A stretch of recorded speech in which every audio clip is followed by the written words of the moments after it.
तर शेतकरी बंधूंनो, थोडक्यात आपण जाणून घेऊया का फर्टिस्टार जे यांनी प्रोडक्ट वापरले होते. फर्टिस्टार हे एक नॅनो टेक्नॉलॉजीचं प्रोडक्ट आहे, लिक्विड खत. तर त्याच्यामुळे काय होते का झाडांना लवकर लागते, इतर मायक्रोन्यूट्रन पण आहे आणि फास्ट रिझल्ट भेटते. त्याच्यामुळे भाऊनी ते प्रोडक्ट वापरले आहे. त्याच्यानंतर काजू हे प्रोडक्ट वापरले होते. काजू हे फुल अवस्थेमध्ये वापरले होते. तर काय होते का वातावरण जर चेंज झालं तर आपल्या पिकामध्ये फुलगड होतात. तर ते अधिक फुलं येतात आणि फुलगड कमी करण्याचं काम हा काजू लिक्विड करते. त्याच्यानंतर भाऊनी निओ पोटॅश शेंग अवस्थेमध्ये निओ पोटॅश वापरलं होतं. तर निओ पोटॅशचे काम काय आहे, त्याच्यामध्ये पोटॅश आणि सल्फर आहे. तर त्याच्यामुळे काय होतं, दाणे चांगले भरतात, दाण्याची साईज वाढते आणि सल्फरचे काम आहे का तेल पर्सेंट वाढवते किंवा बुरशीनाशकाचं एक काम करतो.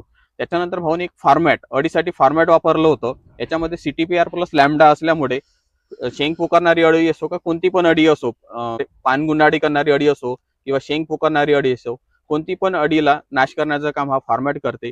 फॉर्मॅटचा